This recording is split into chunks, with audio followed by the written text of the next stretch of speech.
Good afternoon, or is it good evening, Debi? It's good evening. I didn't hear the music. Isn't that weird? So Did you other not people, hear if they haven't heard the music, I didn't hear it either. Just saying. Hello, everyone. 8 o'clock on a Monday evening. That's unusual, isn't it? It is. I do apologise. I can't seem to get a firm day and time in at the moment because things move quite quickly in my world at the moment. So it's just getting it in whenever possible. Busy. Yeah, busy. Well, it's been a mad day today, isn't it? It's been a bonkers. It's probably a good day for us to do it anyway, isn't it? Really, that. Well, I mean, as we're speaking, the news is carrying on breaking because, I mean, I'm sure we'll get to Downing Street in a minute, but they're all tripping the light fantastic, quite literally. Yvette Cooper, that was so embarrassing. Poor Yvette Cooper tripped away down Downing Street, trying to look ever so elegant, because they do, don't they? Try to look ever so elegant. But it's been a day dominated by, obviously, political headlines. Andy Burnham, Chairman Burnham. No longer Chairman Starmer, Chairman Burnham. We have, quite literally, I think. So we've got that. But what I did notice this evening, with now that everybody in the cabinet's been sacked or left, and now there's a constant stream of people in Downing Street, all of a sudden the screen froze and it was breaking news that Joshua Kerry, the guy that was arrested for Anne Widdecombe's murder, has been charged, and also that he would be appearing in court tomorrow. Now, they may be devoted 4 or 5 minutes, perhaps, to that piece of news, but I thought the timing of it was very interesting because it would appear to me, everybody else can have their own opinion, but it would appear to me as though this news is getting buried and the police won't be speaking about it anymore.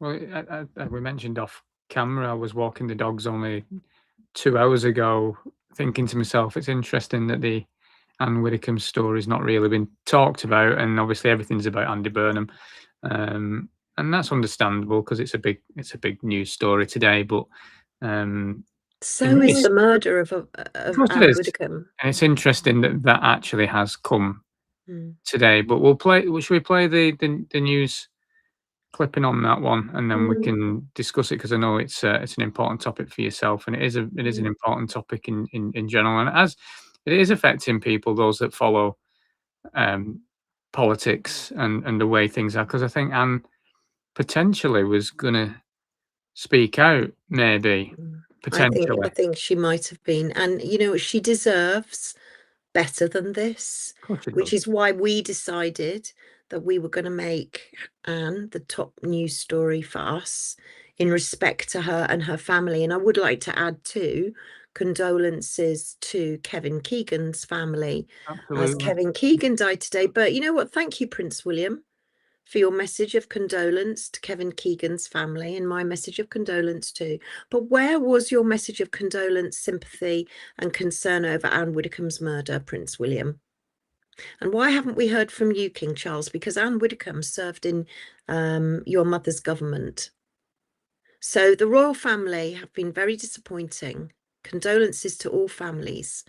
But, what is this two-tiered grief? I'm just saying. I don't think I've ever been interested in what the royal family have to say, but I'm always disappointed in the royal family. 100%. I'm just not on that level. But anyway, let's play what this guy has to say, and then we can talk about what our opinions are, and maybe anyone who's watching wants to throw in what they think they feel's been going on here. I'd like to start by offering my deepest condolences to the family of Anne Widdecombe and to everyone who knew and loved her. The impact she had on political life in this country has been clear to see since her death on the 8th of July. I hope some of the tributes paid over the last week have been of comfort to her family, who are also being supported by our specialist family liaison officers.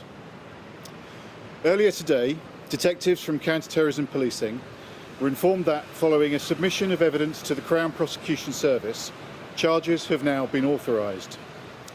We have charged Joshua Kerry, a 28-year-old British national of Burley Road, Rotherham, South Yorkshire, with her murder. He is still in custody and will appear at Westminster Magistrates Court tomorrow morning for his first hearing. It remains the case that we are not looking for anyone else in connection with this incident. I know there has been significant interest in this case, and rightly so.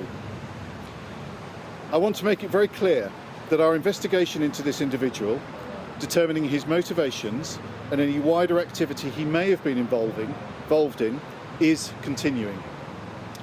Given Anne Widdecombe's profile and the targeted nature of the attack, determining the motivation, including any possible political motivation, remains an active avenue of investigation for our detectives. And as with all murder investigations, understanding the why is a key part of our inquiries. This has been and remains a particularly intensive and complex investigation. Over the last week, our teams have gathered a huge amount of information, leading to over 800 lines of inquiry.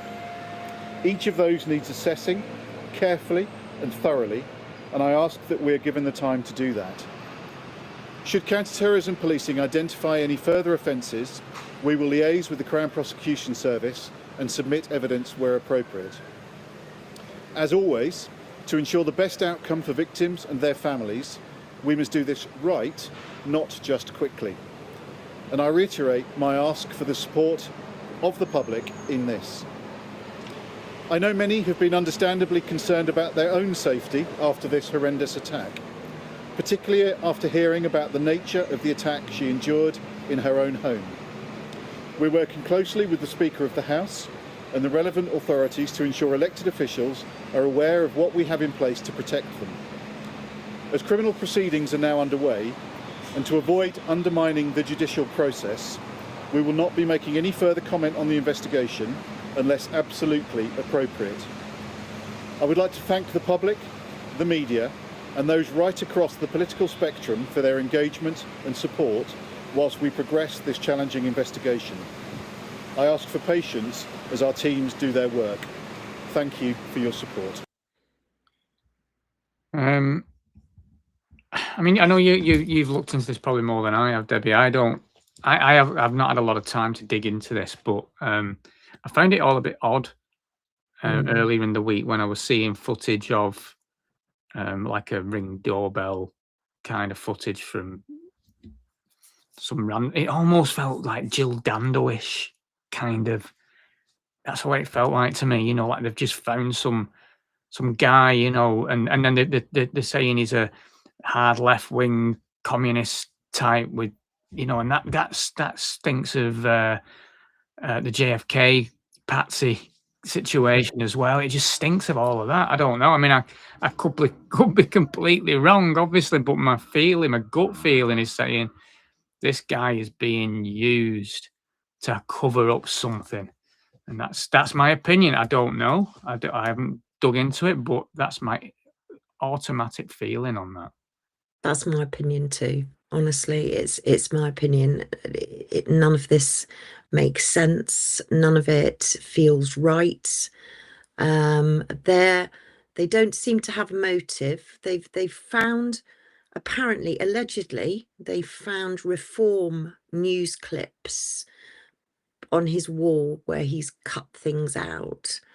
But I mean, just because somebody's cut a few news articles out and stuck them on their wall, does that make them a murderer? I'm not sure that it does. I'm not sure that that is cast iron evidence. And I would have thought that by now, if a car was driving from Rotherham to Devon, there must be loads of CCTV footage of that car on that journey.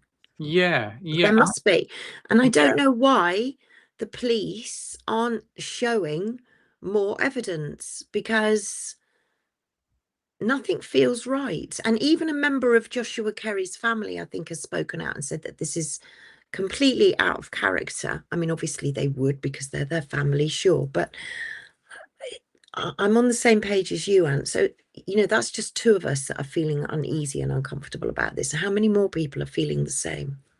It's there was something I saw, and I would need to look at it again, but I don't know what the timings are. So, you know, correct me if I'm wrong, but the timing that I know, driving from Lancashire to Cornwall is a heck of a journey. It's a good 6 hours, sometimes, you know, could be even more. So this guy's gone from Rotherham, which is further up north, gone and would have known exactly where she lived. Pretty much. From this is what I saw the other day, and like I said, I need to look at it again. But knows exactly where she lives, done what he's done, and then headed straight back. Literally walked in, killed her, walked out, driven back. I mean, with a full bladder as well. So has he not stopped for a piss? Obviously not. He's not had anything to eat. He's not filled up the car. The car must have loads, and it must have a never-ending tank of fuel. But I mean, none of this makes sense. This was a guy that apparently didn't go very far. He was quite introverted. He was a loner. He was very quiet, very solitary. So that car hardly moved. And, you know, even if we're looking at the time frame that they're giving, it doesn't fit. You know, you're talking probably 3-4 hours at least short, because like you say, it's a long way. And I've got a Corsa. Well, I've had a Corsa. I haven't got one now, but I've had one. And I mean, they're not overly fast cars. They're not, you know, they're not sports cars. So no, none of it makes any sense to me. But of course, this news has been buried. He's going to appear in court tomorrow, but this news has been buried by all of the circus that's going on in Downing Street, or I call it Drowning Street. Well, this is not new in terms of bringing out new stories and distractions to take your mind away from various things. I mean, you know, Starmer, and we'll play Starmer in a minute, because he had a standing ovation the other day. That was very all these people that lovely. wanted him out. Yeah. Well, you were amazing. You were fantastic. Well, let's do that quickly. Let's play that, and then let's comment. So, goodbye.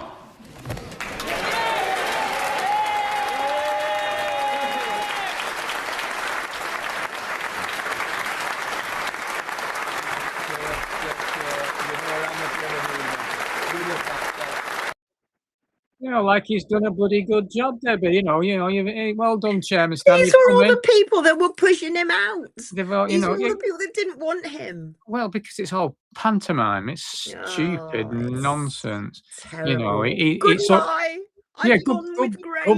Goodbye. And you know, he's been going on about this week how he's left the country in a better state, and this, that, and the other. The country's an absolute mess. I nearly swore then. It's a bleeding mess.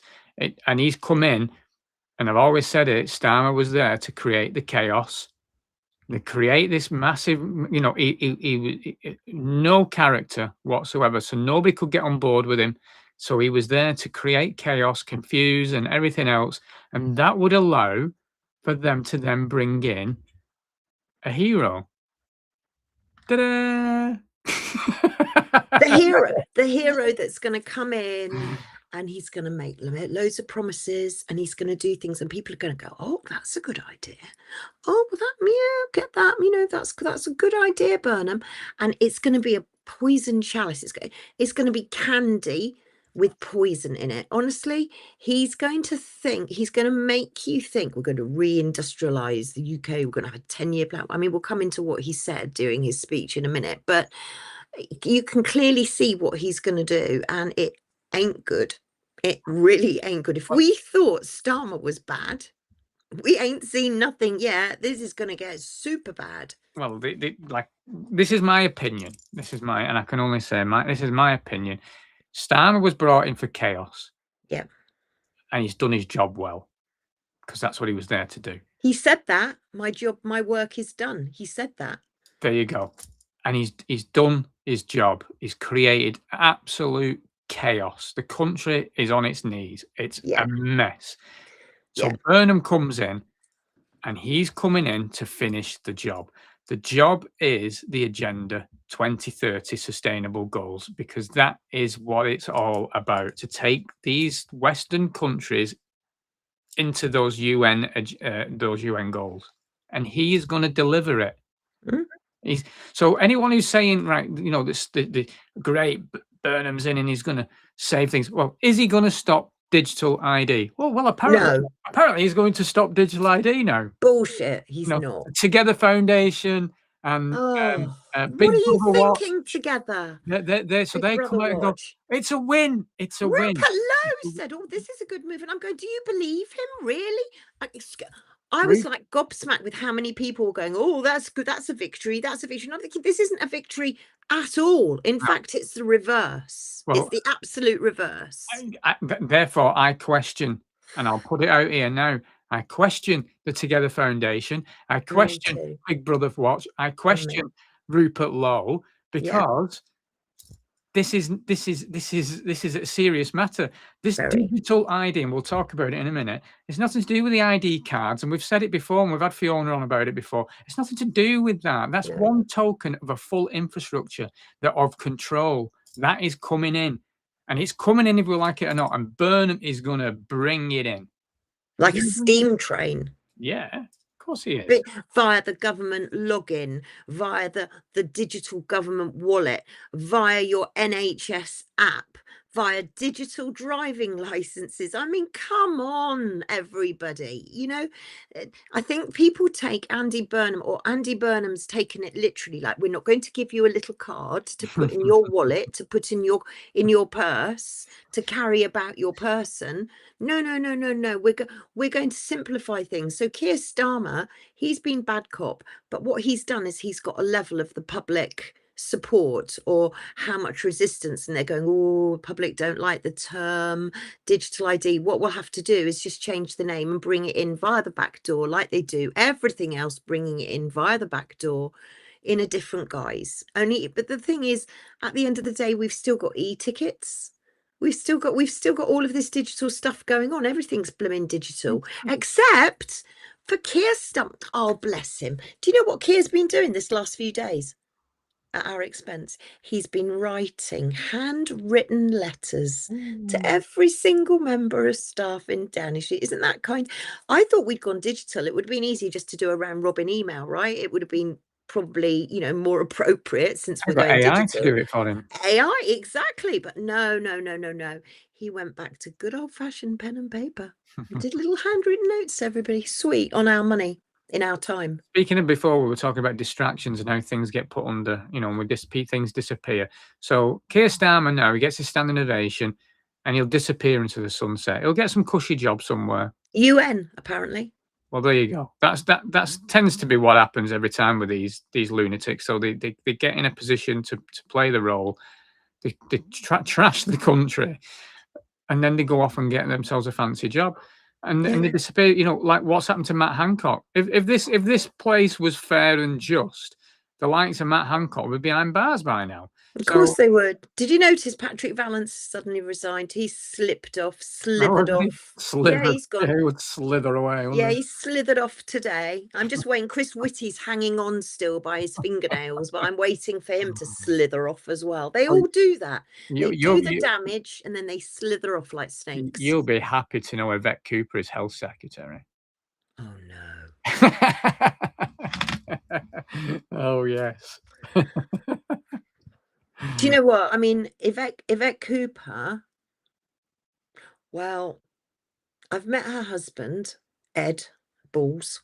I mean, he's rumoured to be coming back in some form, because everybody was kicking off like, oh, he can't, because he was presenter of Good Morning Britain and you can't have him and in the cabinet or in the government in any shape or form.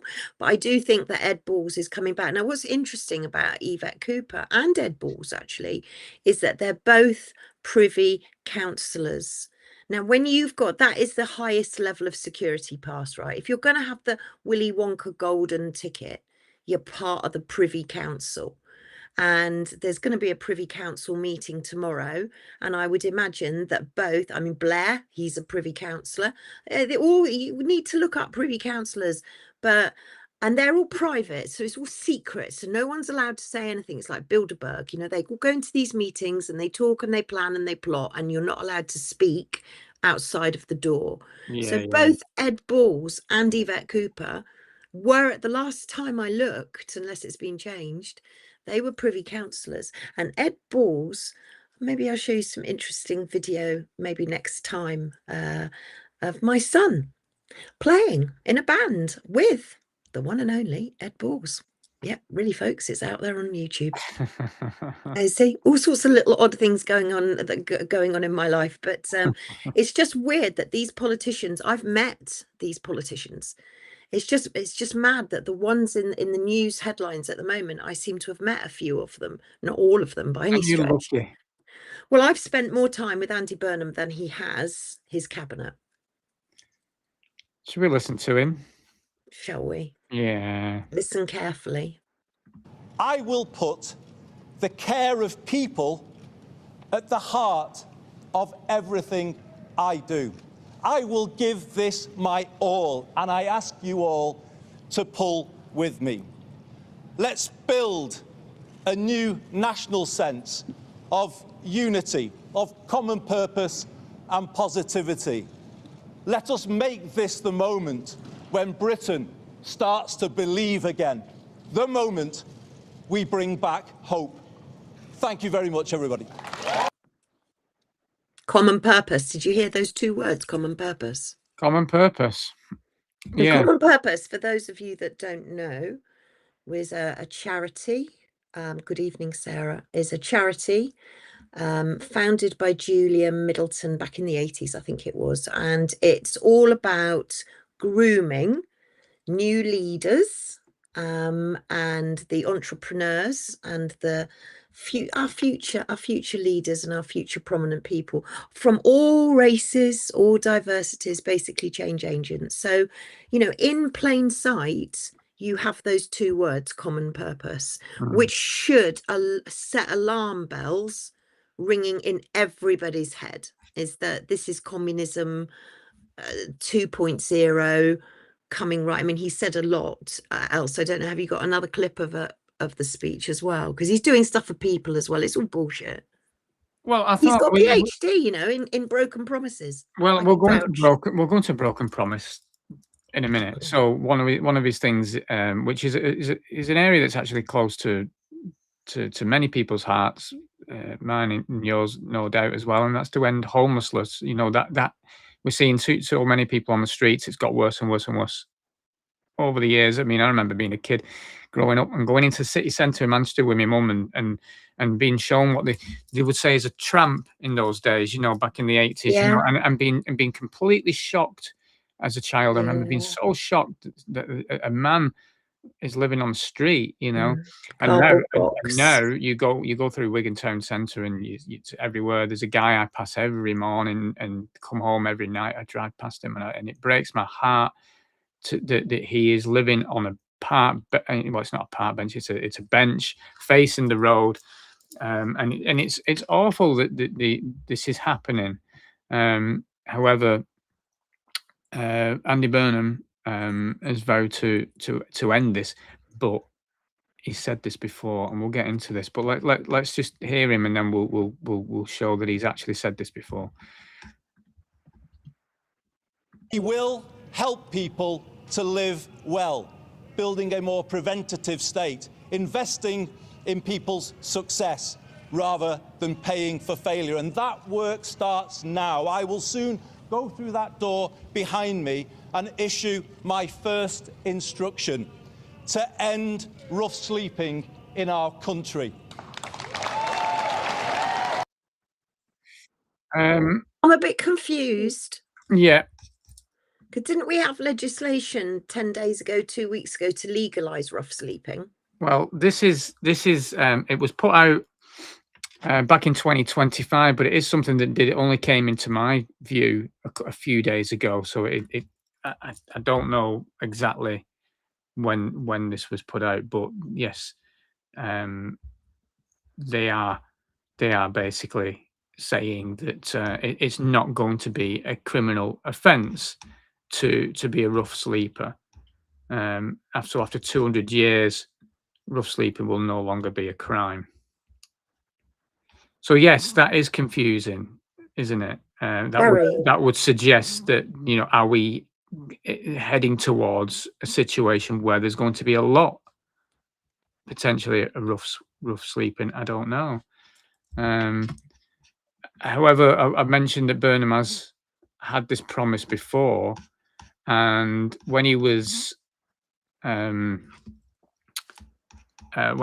mayor of Manchester, he did say that he was going to end rough sleeping, but he failed. He basically said he'd be, that no one would be living on the streets by 2020. So that and it's a lot worse now than ever before. So that's certainly, whatever his promise was there, or what his plans were, most certainly didn't work, because it's worse now than I've ever known. When you're walking through the city of Preston, as an example, and there are people begging on every outside every shop. It's awful. It's awful. The country's on its knees. Manchester is in a, I mean, let's just put this into perspective, because we've now got an unelected Prime Minister. Sorry, that is the guy that I was talking about, who's rough sleeping in Clayton-le-Woods, right near where we live. So it's awful, this poor gentleman. And the story is that sorry to interrupt you there, Debbie. The story is that he had accommodation in Preston, I believe, but he kept getting robbed. It was an horrific situation for him, so he preferred to be back on the street. And the thing is, as well, what I've noticed with this gentleman is he doesn't move from where he is positioned. He's facing a main road, the same space all the time, so he doesn't leave. And why doesn't he leave? Because he's frightened. He's frightened because somebody is going to steal his sleeping bag, or whatever belonging he has to get himself through the night. So he's living in fear. He's not free of any system. He's living in fear, that poor man. Yeah. It's awful. And, if you cast your mind back to COVID, there was this whole big agenda to get the homeless off the streets, and which didn't succeed. But they did a big data harvesting exercise on homelessness during COVID, and now we're seeing all of that data and all of that exercise coming to fruition with this. And I too have seen videos, and I've heard from people that said that I was speaking only to someone, or probably about 6 months ago, that I bumped into, who was working with the homeless during COVID. And they were saying to me the amount of people they didn't want to come off the streets, because the places that they were being placed in, they were frightened. They were being bullied. They were being hounded by other residents. They were being hounded by authorities, and they didn't want that. And I think, I can't remember which auditor it was just recently. It was a lady sitting on a bench, exactly the same as you've just described. And the reason that she's sitting on the bench, I mean, everybody was trying to offer her all sorts of things, and she had accommodation, but she was too frightened to go back to the accommodation. So she'd stay out all day, every day, in the same place with her belongings, because she didn't want to go back to the accommodation they'd given her, because they were bullying her. That's it. That's what's happening. And it was an interesting. I was speaking to a rough sleeper in Preston about 2 years ago. I parked up and I seen this guy, and I went chatting to him, and I gave him some money, as you do, kind of thing. But I was chatting to him, and I said, "Can you not get any support? Can you not get anything?" He said the problem being is, I'm not a drug addict, and I'm not an alcoholic, and I haven't got mental health issues, so I can't get any support. Wow. Frightening.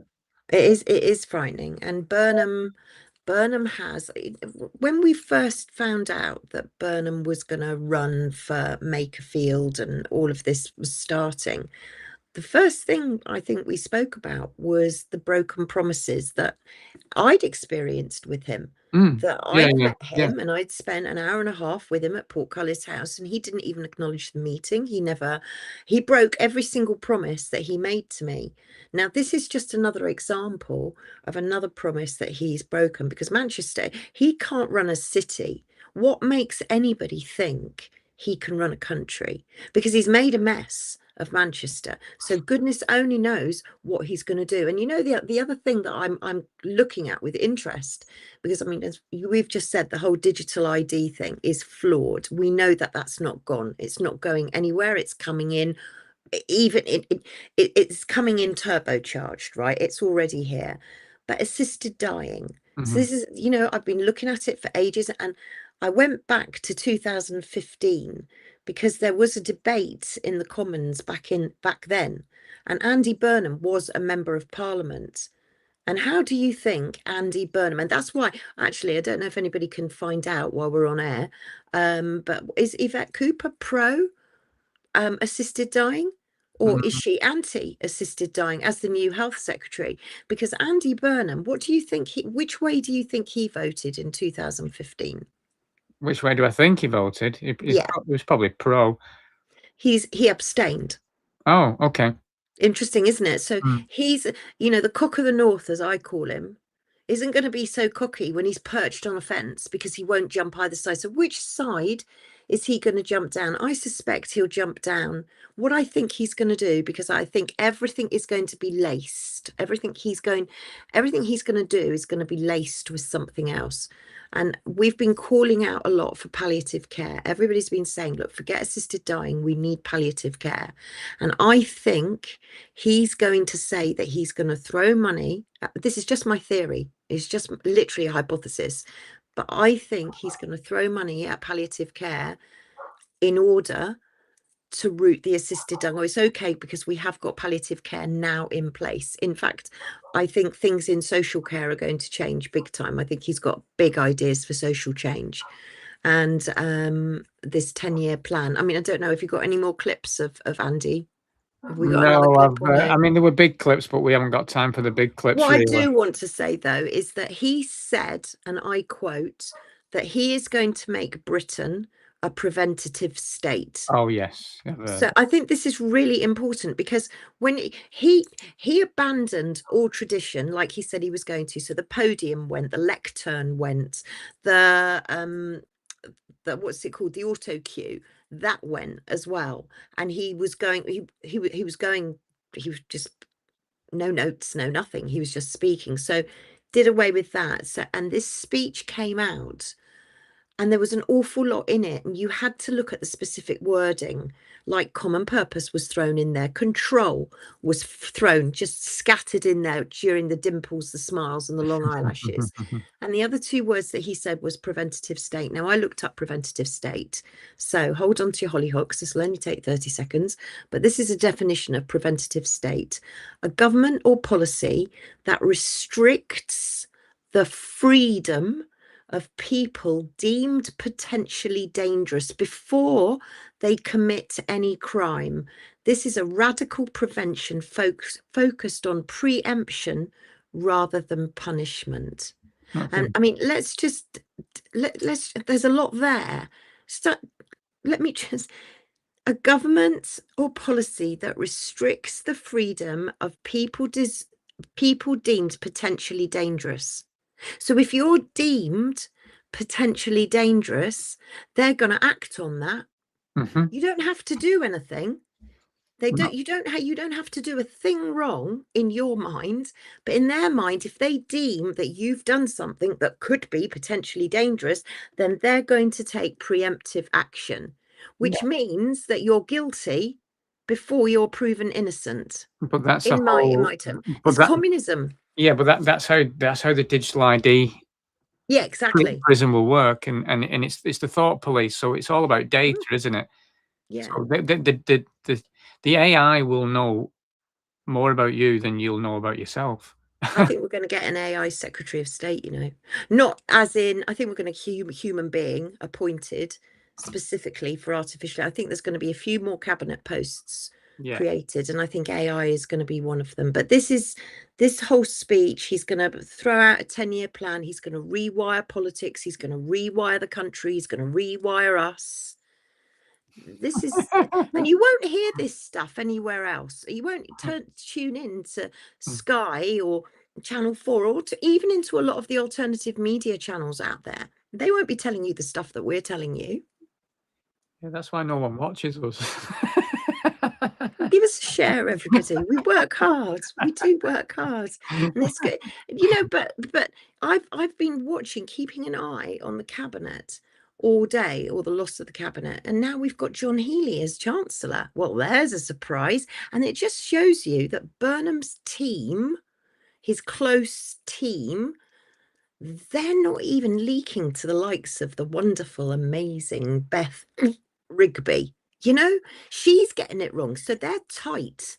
This inner sanctum of Burnham is tight. You're not going to get any leaks from them, because when John Healey was announced as Chancellor, I don't know who was more surprised, really. Yeah, they were quite shocked by it, weren't they? Yeah, they were really shocked. It's an interesting move by Burnham, though, because, I mean, he's part of the Blair, Brown era. He is. Been a parliamentarian for decades. He's seen as a steady pair of hands. He's seen as sensible, calm, mild-mannered. But he was the one that resigned from defence not a month ago because he didn't have enough money. So now he's in charge of the public purse. Where's this money going to go? Where's it going to come from first? I gather Andy Burnham's going to tell us tomorrow, but Chairman Burnham. But, you know, John Healey now has got, what's he going to do? Prepare us for war, because he's going to increase military and defence spending as a preventative state, right? So interesting choice of Chancellor. Well, here's the announcement on him. I can tell you John Healey is Chancellor of the Exchequer, and I can tell you that was not expected. It was not expected. The whole discussion in Westminster was Ed Miliband going into that job. Then there was all this talk about it becoming Shabana Mahmood, but it's John Healey. We were right. If you're first up the street, you are Chancellor, but that is a curveball. As I was saying yesterday, I was told by someone that I really think did know that it was between Shabana Mahmood and Ed Miliband. But until it's done, it's not done. And breaking news, John Healey, the Defence Secretary that quit government over the Defence Investment Plan, is the Chancellor. And I think if you are Mark Rutte in NATO at the moment, or President Zelensky in Ukraine, you're delighted. The Defence Secretary that has constantly talked about needing to properly invest in defence, becoming the Chancellor, you will be delighted about that. So what a surprise and shocker that one is. No one was talking about John. Oh, John Craig said he thought it might, to be fair. Yeah. Poor old Beth, she got completely blindsided by that one. How dare somebody not tell Beth? A close source as well. Yeah. Well, like you say, it'd be interesting to see where this the money situation goes. It'd be very interesting to see. I mean, he's already pledged, what is it, 153 million international aid. What about our people, Andy? You know, we could use that. There's a lot of homeless people on the street, Andy. Why are we giving 153 million? And I think, was it 153 million to Pakistan? And yet Pakistan are refusing to accept the leader of the rape gang, the one that we need deported immediately, the one that's been released from prison and is now being guarded because the security that they're now this what's his name? I forget his name, the rape gang guy. And it's funny, actually, it's not funny at all, but Rotherham seems to be featuring everywhere at the moment because John Healey is from Rotherham as well. Okay. So there's a lot of Rotherham going around, but I think we're heading for dangerous times. I think we're heading for interesting times, and I've lost completely the track of where I was going with that now. I left Mash Harrier's comment up for a bit of a time there because people should, if they haven't already looked into the Fabian Society, they play the long game. So yeah, I agree. They're all Fabian. They're pretty much. I before we came on, I was having a look because they're all trotting down Downing Street so fast I can't catch up. You know, Yvette Cooper was going in, and Louise Haig had gone in, and Shabama Mahmood and Ed Miliband, who's now Foreign Secretary, God forbid. You know, they were all trotting up, and I was trying to check, but everyone that has gone in thus far that I'd seen, not the later ones, are Fabians. So, you know, and not just Fabian. I mean, here's a message. If you happen to be listening, the World Economic Forum, update your page on Andy Burnham. You've still got him as Mayor of Manchester, for goodness sake. Now he's the Prime Minister of the United Kingdom. So the WEF need to update their page. But yeah, wolves in sheep's clothing, big time. Well, let's not call them the Labour Party. Let's call them the Fabian Party. 100%. A war cabinet. Yeah. So yeah, Louise Hay. So no, Oh, Louise Hay. I don't know much about her apparently, but she's a fraud offence, is it? Yeah, this was a few years ago. She was mugged and her work telephone was stolen, and she lied about it, and in the end she had to plead guilty. She pled guilty, and she's got a record. She's that is spent now. That was Heidi Alexander. That's not Louise Haig. Louise Haig had the red hair. She hasn't got red hair anymore. Yeah.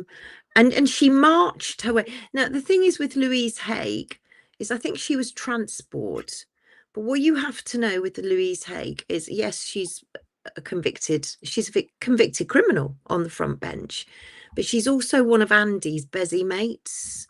She's in his close circle. She and Ed Miliband have been busy advising Andy on how to get to where he is today. So the jobs that they're getting are the rewards for helping him. Louise Haig is such a close. She's glued to Andy Burnham, and she's going to be pretty much in charge of the public purse. I mean, this is a convicted fraudster, and she's going to be in charge of the Duchy of Lancaster, which is the budget that the king uses. And also she's going to be, I think, quite in prominent position in Downing Street, running the internal affairs of Downing Street. What's that? Every politician is tied into the same system. Correct. There are no exceptions. There is no good one. There is no different party. They all answer to the same master. Correct. Yeah, it's absolutely. A big comment, it's on the Facebook page, but it's a big comment. It doesn't fit all on the screen, unfortunately, but it's absolutely spot on the way the world works, unfortunately. However, there's also a bit of a fashion statement going on in the Annalise. Well, yeah, but Annalise and Frankie. Well, here's Miss Graham. You know, she always dresses up right for the job, doesn't she? I don't know what job she's got yet, but do you know what? She looks very thin, don't you think? Because she was slightly heavier. Not that she was, you know, sort of morbidly obese or anything, but she looks very thin. I wonder how she's been losing weight. Well, either she's going to be announcing that she's using particular injections, or it's stress from her criminal activity. She's just got that she's lost a lot of weight. She has very quickly. So yeah, she'll be having a growler out in no time, I'm pretty sure.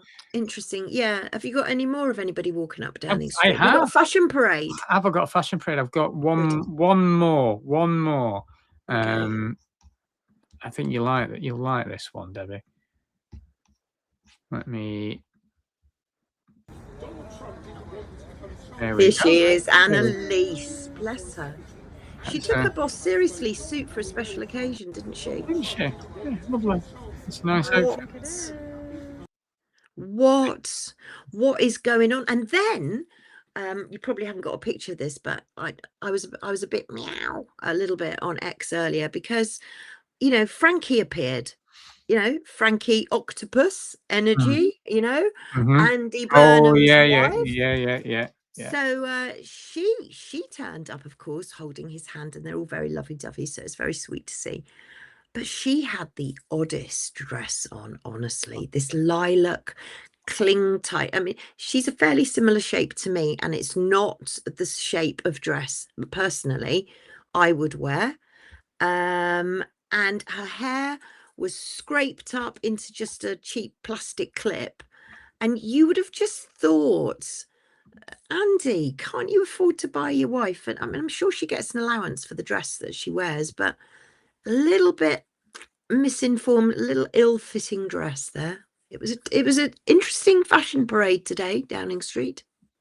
Very interesting. So my understanding, you may know otherwise, is Louise Hay's in, John Healy's in, Ed Miliband is named as the Foreign Secretary. Yeah, no. Mahmood has remained as Home Secretary because she's obviously so good at her job. Yeah, she pleaded for that. She wanted to stay in the Home Office. And Ed Miliband, of course, was desperate for Chancellor. Desperate. So he's been given the runner-up prize of Foreign Secretary. And I know that Hilary Benn has gone as the Northern Ireland Secretary. Hilary Benn is a huge disappointment for anyone who followed politics in the 80s and 90s. Hilary Benn's dad, Tony Benn, probably was one of the only few politicians, I think, with any dignity. And Hilary Benn was a bit of a warmonger, voted for all the wars. Kind of love that. I'm sure his dad was well made up. Lord Herman's gone, thank goodness. You remember the Matrix Chambers and the Attorney General? He's gone, and we don't know. I don't know if it's been announced yet who's going to replace. I don't know. So we've got Yvette Cooper, Health Secretary. I don't know. Angela Rayner, I don't know if she's been named as particular. Bridget Phillipson's gone in as well. Pat McFadden's gone in. So I don't know how many more posts have been since we've been talking. How many more posts have been announced? Well, I'll have a quick look. But Jenny Chapman's left. Rachel from Accounts, obviously. David Lammy's gone. Rachel threw in a spanner. You know, at the end of the day, she was offered another post in the cabinet, but she turned it down, which left Andy Burnham sort of thinking, oh, now maybe have to, like, it kind of threw off his plan a little bit. So she did reject another post. We've got McFadden retaining his role as Work and Pension Secretary. CWP, yeah. And I think it's happening as this news is just coming in and out. So it's kind of keep an eye on stuff really as you can. But I mean, at the end of the day, look where we are now. We're school holidays.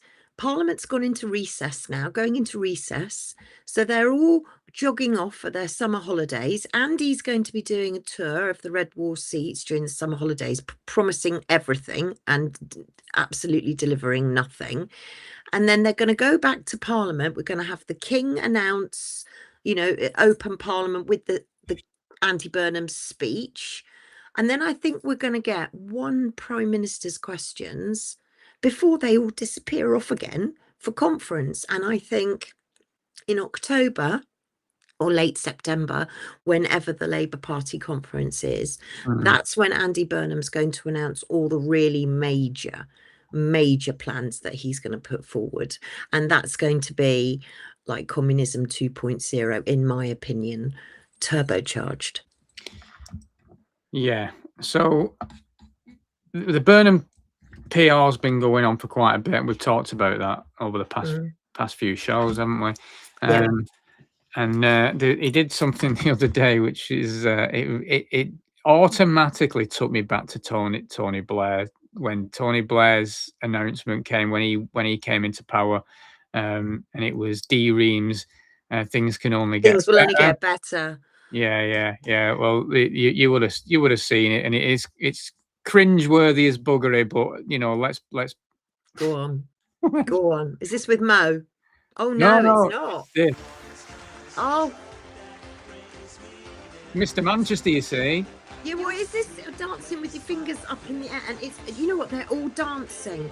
It's very sinister the way that everybody's like dancing into disaster and dance. In fact, there's an article on Camp 3 website that I wrote about dancing, because it's very dystopian, all of this dancing. What's all of this? well, like I said, back in the D-Ream thing, they were all dancing, and I think Microsoft had done that as well in the past. You know, when they were And the announcing nurses, things. remember the nurses Of dancing? course, it's it is interesting. So what's I Burnham? saw him jogging with Mo Farah.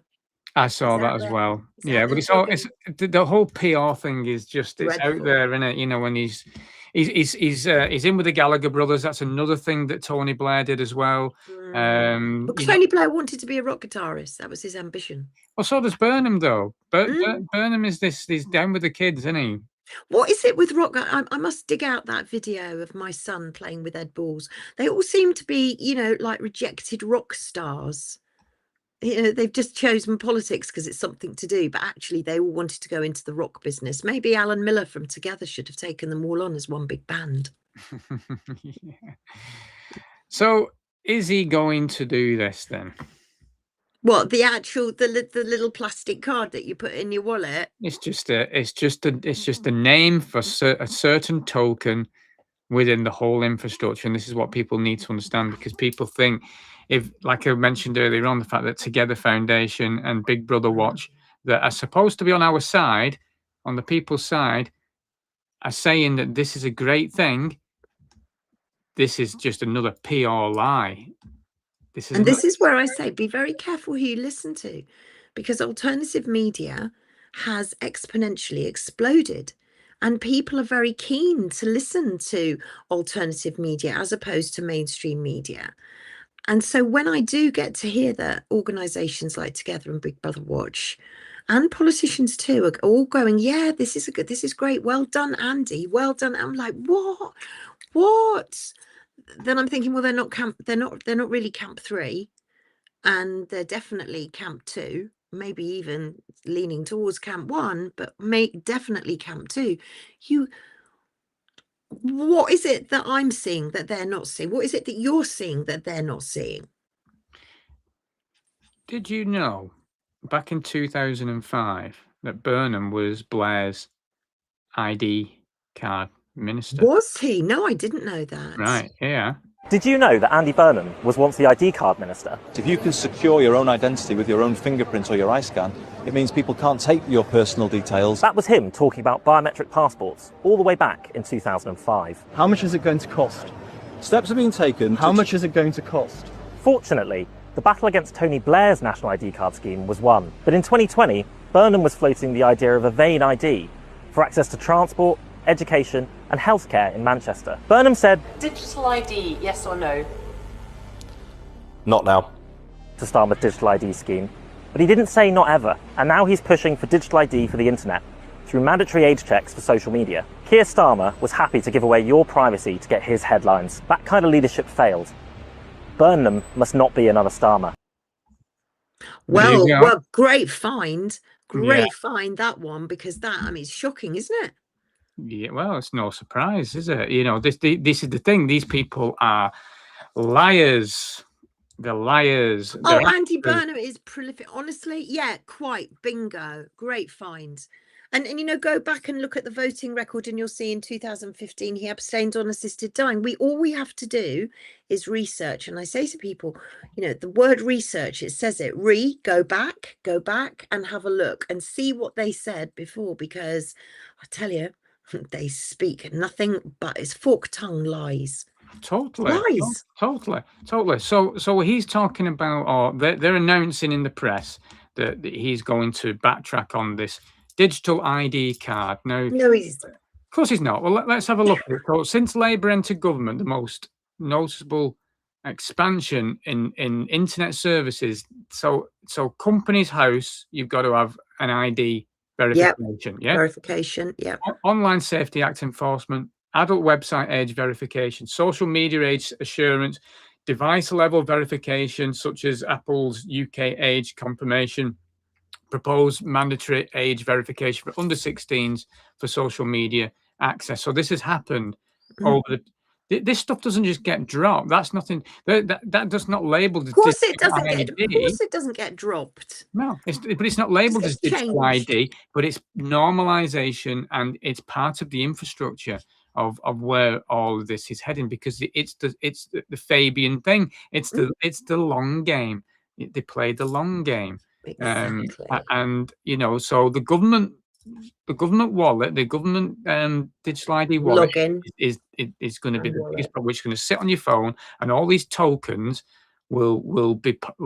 is what's going to allow the control system to work. That's going to be, so do not get the government wallet, basically. That's going to be and it's going to be like a fruit machine where you suddenly go bing bing bing, and and you think, oh wow, and everybody normalizes this way, this logging into government.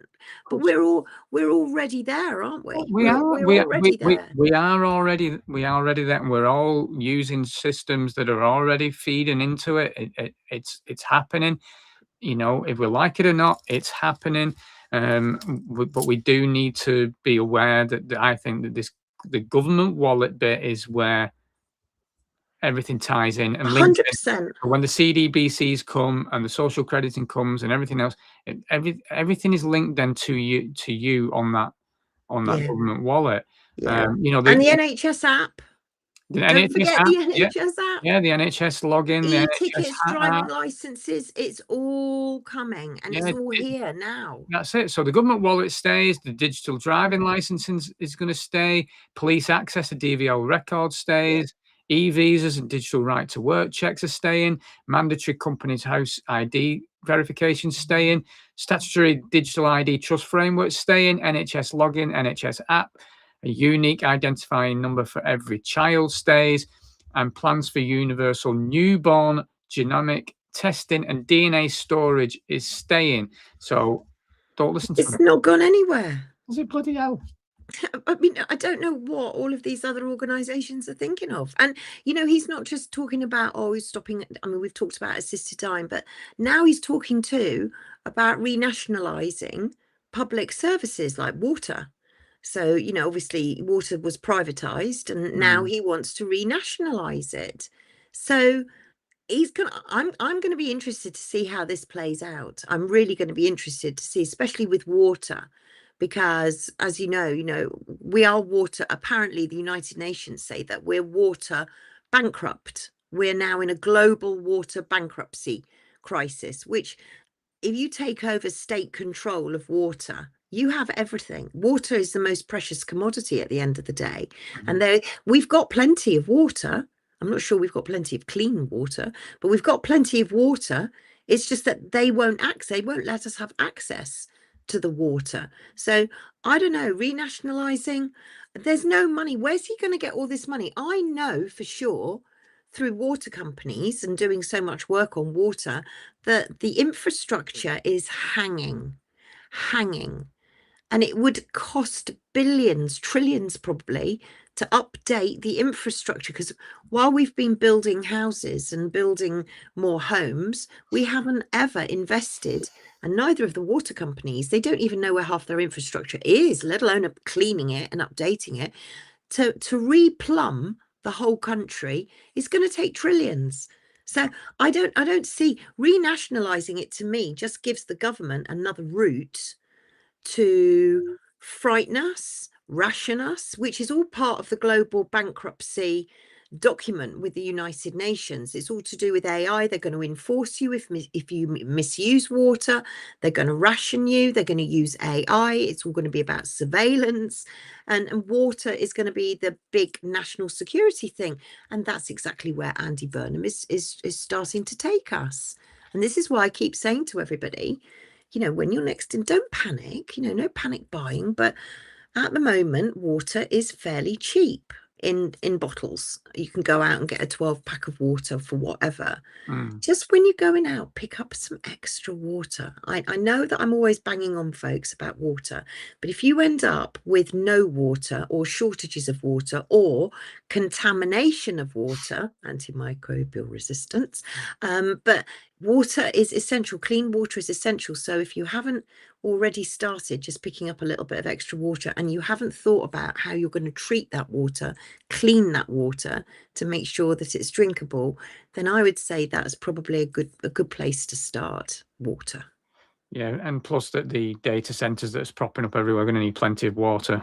So, Oh, that's not for us. And Well- I know, you know, in America, where there's so many data centers, they've had outbreaks of terrible diarrhea and nausea and vomiting. Some people have talked about legionnaires. Some people have said that this is coming from contamination of water because it's being reused from data centers. So, you know, water is a very valuable commodity. Just please, everybody, I think we're going to be in water wars, but watch the water. Speaking of rationing, those that have heat pumps, Oh, those that have heat pumps, you're in trouble. they could actually start rationing heating over winter periods. They could literally switch you off effectively. They can do that with water too, remember too. So back in 1976, when we had a very hot summer, we had standpipes. So we all had to go out with our cartons and our collecting water. But in 2026, we've got smart meters. So they'll just give you an allocation of 2 litres, 3 litres, whatever a day, and then they'll switch you off. All for net zero though. It's for saving the planet, Debbie. Oh yeah, of course. For You know God's what I mean? sake. It's for our own good. That's why we're cutting trees down, isn't it? To save the planet. Yeah. Of course, it's for, you know, we've got to save the planet. You know? But we could stop this, you know. We could just stop it. And I'm not saying that everybody would need to do this, but if 20% of us unsubscribed to broadband and 20% of us got rid of our phones, it would be a hell of a mess for the government to try and sort out. You know, if we just got rid of our phones, and I just keep saying to everybody, if nothing else, don't take your mobile phone out, make it immobile. Just because, you know, I've seen so many people going out that they've been out and they've either been pulled over by the police or they've been involved with the authorities one way or the other, and their phone gets taken and they don't get it back because all their data's on their phone. And I think, well, why? Why would you carry your phone with all of your data that you're going to need? It could get nicked, it could get lost, or it could get taken from you, confiscated. So if we could just make our phones immobile, that would be a real good start. Just saying. You know, we're talking about Anne Widdecombe, potentially, maybe she's, you know, she could be saying, you know, she could have said something or she'd be ready to say something. One individual that has been saying stuff lately is Liz Truss. Hasn't she just? Yeah, she's one. Yeah. Quite interesting, really. Yeah. Well, what the title of the conference is, Save Britain, Save the West. We know that Britain has been taken over by the progressive blob, that we have a stagnant economy, that we've got a problem with illegal migration, that people are being locked up in jail for speaking out freely. And what this is about is building a movement that includes the political parties. So we've got the Reform Party here, we've got the Conservative Party here, but also people who just care about their country, talking about what we need to do to make Britain great again. Now, what Liz Truss has been coming out with, though, is she's been starting to speak out the fact that there is another level above governance, and that's what we've been talking about. And anyone who kind of studies this will know that there is a hidden. It's corporatism in a short way, really, where they're all bought and paid for. But Liz Truss is starting to say these things. She's starting to come out with these things, and I think, you know, fair play to her. Just be careful. Yeah, exactly. Be careful. And, you know, if you look back again, if you research, you'll see that Liz Truss did a lot of her negotiations regarding Brexit with Nigel Farage et al. And the royal family and everyone else at 5 Hertford Street. And this is what I mean. You know, Andy Burnham is taking politics up north to Manchester, where Manchesterism, and he's going to be everywhere and nowhere baby and all of that. And Liz Truss and a lot of other politicians, Downing Street is just a press office. That's all it is. It's just a facade. I used to, when I was a kid, my mum took me to Downing Street and I could walk right up to the door. School kids, you know, parties of school kids could walk up to the door. Now it's all, you know, fenced off and everything. But Liz Truss did a lot of her negotiations at 5 Hertford Street, which is a club, a private members club. So check it out. She knows what goes on, or at least she knows a lot of what's going on. She does. I mean, very interesting to see how much she lets go. Well, that's it. And in that clip, she basically says, we know that Britain has been taken over by the progressive blob. blob. that we have a stagnant economy, that we've got a problem with illegal migration, and that people are being locked up in jail for speaking out freely. You know, so she is bringing out a little bit of noise there, if anyone's cares to listen. CPAC, that's another, maybe we'll talk about it next time. CPAC, that's an interesting, because a lot of people, a lot of delegates were coming from overseas, and I can't remember whether it was one of the politicians from Finland or from somewhere. He was refused entry. And he said, you know, you're letting all of these migrants coming in who've got no identification, you've no clue who they are, they're coming in illegally, you're welcoming them, and I'm trying to get in for a conference legally through the right channels via an aeroplane, and you've just denied me access. What is going on in the UK? And this is the problem. The rest of the world are going, they're talking about us. It's all very well saying, and for Andy Burnham to say, oh, he's going to put us back on the global stage, blah, blah, blah. It's bullshit. The rest of the world is absolutely laughing at us. And many of them feel sorry for us. Oh, my God, whatever's going on in the UK. Have you seen what's happening in the UK? We're a laughing stock. Well, we're out of time. Should we end on something that is funny? Let's do it. Okay. Anyway, thanks, Debbie, and thanks Thank everyone you, watching. and thank you everybody for watching. Hit the like and subscribe and give us a share, because we do work hard, don't we, Anne? We do. We do. Are you ready? Well, I'm ready. In Makerfield, Orrell, Winstanley, Hindley, Blackbridge, Reading, Aldershot, Bracknell. You know, I've got a Didcot, Yateley. I can play guitar. I can play guitar at a reasonably good level. Oh, David, you know, you're a brilliant singer-songwriter. I got some hot love on the hot love highway. I left the north again, I travelled south again. Was a bit of a Smith's lyric there for you. But Money don't make my world go round. I'm reaching out to a higher ground. Is that a philosopher? Desiree. The singer? All our affiliated trade unions. There's only 7 on the board, isn't Yes. it? So it's 5 out of 7. Now, 379 of our MPs. You don't need luck when you've got 71.4.